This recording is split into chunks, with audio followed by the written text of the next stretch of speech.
Hello, friends, fellow music lovers. Welcome to another episode of The Vinyl Survivor. I believe we're on episode number 103 right now. Hope everyone's doing well. Hope you're having a great week, great time, great day, whatever it is. Hope you're doing well. I'm doing pretty well myself, surviving anyway. So let's go ahead and get into this episode. 10 records, see which ones survive. First album we have here is the fifth studio album from the indie rock band The National from 2010. This is their album High Violet. Really great indie rock group. Features the lead singer has like a really intriguing, deep, interesting voice that just sort of is really mellow and rich and adds a lot to the music. So it's really interesting. This one has Terrible Love, Blood Buzz Ohio, Crybaby Geeks. Really killer album. I had checked out a few National albums on CD from the library last year sometime, I think. Really enjoyed them and bought this. This is my first piece of National vinyl. Just love this. The original pressings of this were actually on vinyl, on violet or purple vinyl. This is a current pressing. It's still available. Pick this up at my local record store here. There's one of the inserts. Hi, and then photo, violet labels there. Listings. This does feel like 180 gram vinyl. R.J. Sterling in the dead wax, so that's Ray Janos, I believe is his name. This band is on 4AD, so really high quality pressings. Really, 4AD does excellent with their vinyl. Always, I haven't run into any problems with 4AD vinyl anyway. Sounds really quiet, sounds really good. Just an excellent indie rock album. I'm sure if you're into indie rock at all, you've heard The National before, and you've probably heard this album before.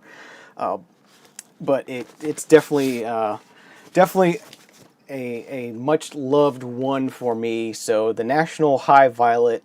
I knew I was going to keep this before I even bought it. I bought it because I loved the CDs so much from the library. So really killer album, and really enjoyed this, and hope to add some more National vinyl to my collection in the future.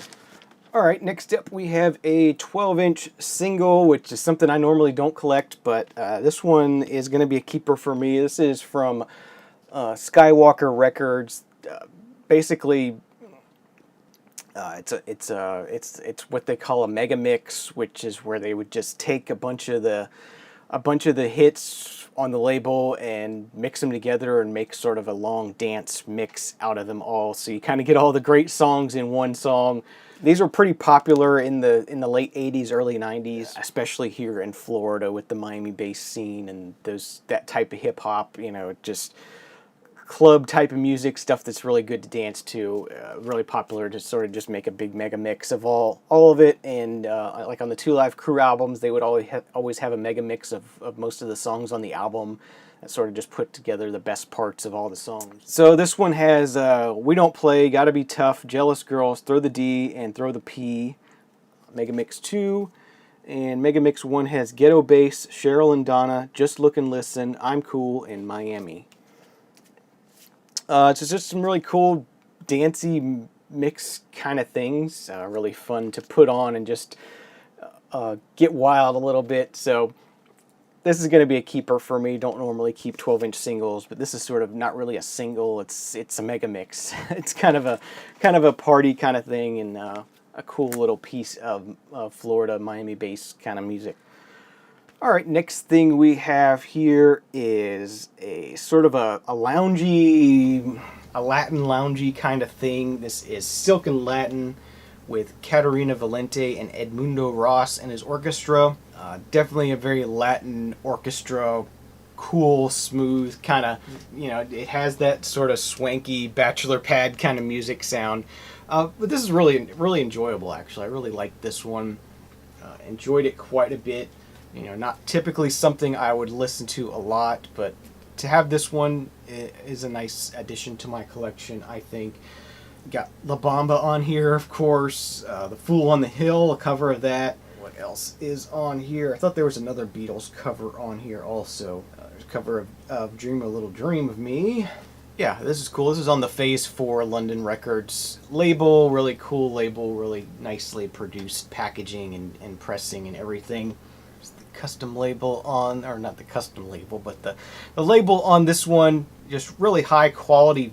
I mean, this is probably 60 years old at this point, almost 50, at least 50 years old, and sounds great.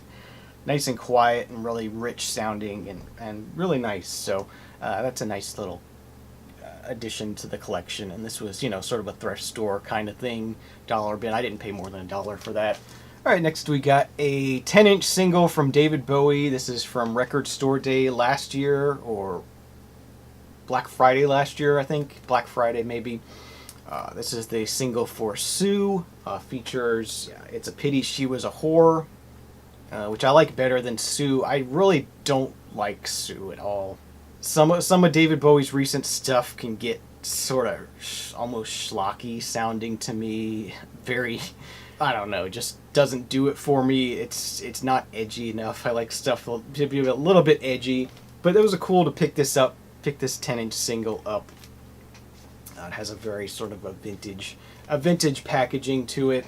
Cool little sort of vintage looking labels as well. Has the look of sort of a 78 anyway. 7.5-minute version of Sue. It's a Pity She Was a Whore, and then a radio edit of Sue that's 4 minutes long. 4 minutes, 7 minutes, doesn't matter. It's too much for me. This is a keeper. You know, I don't have very many 10 inches, but it's David Bowie and whatever. I'll keep it around. Maybe worth something someday. Alright, next thing I have to talk about is the third album from PM Dawn-Jesus Wept from 1995. Features the song Downtown Venus on it, was the hit on here. PM Dawn is kind of an interesting artist to me. He gets lumped into the hip-hop category for some reason, which I don't understand. It's not hip-hop at all. If this is hip-hop, then Prince is hip-hop. This sounds, it sort of fits into what Prince is doing, more of a rock / R&B kind of thing. So yeah, it's just something interesting from the 90s, definitely very 90s sounding, 90s R&B / rock. I don't understand why it gets called hip-hop. Same goes with Mary J. Blige. Why is Mary J. Blige hip-hop? She's not hip-hop, she's R&B. So yeah, pretty interesting musically. Definitely PM Dawn is an interesting musician. Does a lot of different interesting sort of, I'm saying interesting a lot for some reason. Definitely very well versed in a lot of different styles and does really well at blending a lot of different styles. Just good music in general, and really really good stuff. So some 90s music. Gonna be keeping this in a collection. I bought this from oldies.com. They sort of have a bunch of the new old stock kind of stuff. They bought out a bunch of old stock from somebody, so this was purchased sealed from them. I think they still have these. I see them in my email sometimes still. So if you're interested in getting a copy of Jesus Wept by PM Dawn, oldies.com. Check it out. Next up is another one from that group of old stock from oldies.com. This is an album from Roberta Flack titled Oasis from 1988. So a very late album from Roberta Flack, being from 88. It has very much of that 80s R&B sound to it. Very polished, very much late 80s, early 90s R&B production to it. A little bit of an island sort of feel to it, especially on the opening track, Oasis. But yeah, good stuff later. If you can get past the dated sound of it, the songs are really, really good. Some of these songs are actually co-written by Maya Angelou. Really good lyrically songs, really good stuff. You know, it's maybe not the place to start with Roberta Flack, but if you like Roberta Flack, don't pass this one up if you see it. It's good stuff. A lyric insert, the orange and green Atlantic label. classic there. SRC in the Dead Wax, Specialty Records Corp is where it was pressed. TML-X in the Dead Wax, so that was pressed, or the master was cut at the mastering lab. So yeah, Roberta Flack-Oasis. If you like Roberta Flack and you want to hear more, I recommend this one. It's good. Okay, next up I have moving into something that is hip hop. This is the debut album from the artist Everlast, probably most well known as the frontman to House of Pain. But before he did House of Pain, he had a solo career, and this is his debut album called Forever Everlasting. Forever Everlasting? Yeah, Forever Everlasting. 1990-ish. Yeah, 1990 is when this was released. This did not do well at all. Actually, the first time I heard this album, I bought it in a dollar store back in the early 90s sometime. There was a dollar store in the mall, actually, that was a pretty cool place, but really good lyrically. I don't understand why this didn't do well. The lyrics are really strong. The music itself is really strong. I like this album. I've always liked it. I was glad I bought it at the dollar store when I did, on cassette, I believe, and then I ended up getting on CD later. Just really good, a really good late 80s, early 90s hip-hop album. Really strong lyrically, really strong beats-wise. Just get some liner notes on the inside. It's on the Warner Brothers label again. And yeah, I paid $8 for this at the Arrow's Aim record store here in Gainesville. I wouldn't have paid that much for it blindly, but knowing that I know this album well and knowing that I love it, it was worth $8 for me. It's a really, really nice, clean, minty copy of this album, and I was glad to find it. So this one's staying in the collection. If you're into hip-hop and you haven't heard this, give it a shot. Check it out. I think it's really good. I really enjoy a lot of the songs on here. I like it better than House of Pain, really. This is not House of Pain. If you're into that more wild and crazy kind of stuff, maybe this won't be for you. This is more of like an LL Cool J kind of feel, I guess you could say. That sort of late 80s, early 90s feel to it. Alright, next thing we have here is the second album from Howard Jones, titled Dream into Action, from 1985. Really cool sort of pop, 80s pop, synthy pop kind of stuff from Howard Jones.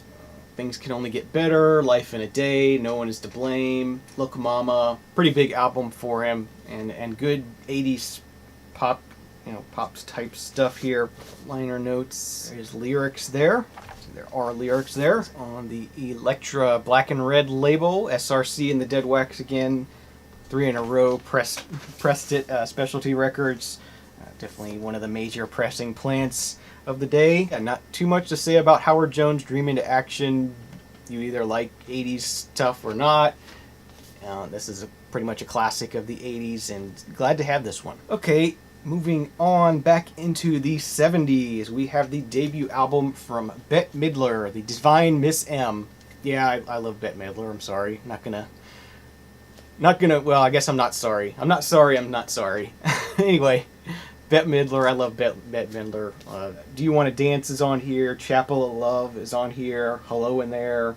Leader of the Pack. Delta Dawn. Boogie Woogie Bugle Boy. Great album. Great debut album. It's Bette Midler. You either like her or you don't. I like her.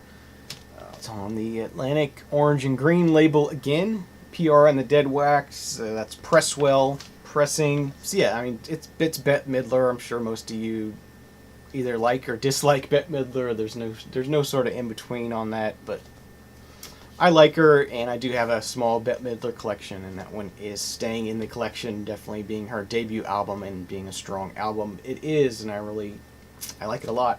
And lastly, but not leastly for today, we have Booker T and the MGs with Macklemore Avenue. This is their homage to Abbey Road by the Beatles. They're basically covering the whole album, Abbey Road, in a Booker T and the MGs style. So this is really an interesting album. Definitely somewhat of a grail for me. I knew I'd always wanted to hear this. Finally found it at Arrow's Aim again. This is another one from Arrow's Aim. I paid $8 for this one as well because it is in really nice shape, so I thought it was worth $8 to pick it up. This is not not necessarily a cheap album to find anyway. Really cool gatefold. I love the photography on this. I love how they did the Abbey Road thing right out here in front of Stax Records. The Stax Records was on Macklemore Avenue, so that's where they got the name. That's where they did the sort of the Abbey Road kind of thing. Abbey Road Studios, kind of, you know, taking on that.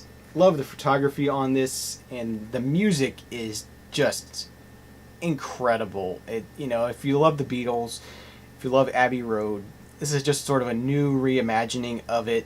Booker T and the MGs take it and make it their own. It is mainly instrumental. There are a few vocals here and there, but mostly it's just a really cool Booker T and the MGs, very soulful. They're sort of soulful boogie, not boogie, but sort of very upbeat kind of style. You know, you got lots of organ, Hammond organ on here and stuff. Yeah, this is worth $8-10, no problem, if you find a nice copy of it. And I just love listening to this. You know, if you're a Beatles lover and you don't necessarily want to hear the Beatles, this is good. And this is a good album just by itself. So, killer find. Glad I finally have this in the collection. That's a great way to end this episode. I want to thank you for watching another episode of the Vinyl Survivor. All 10 are winners this time. Hope you enjoyed this episode. Thanks for watching. If you've made it this far, please subscribe if you're not already subscribed. This is a variety channel. I do a lot of different things here on the channel, but do some record stuff here and there when I get the chance. Hope you enjoyed it. Thanks for watching, and we'll see you again real soon. Cheers.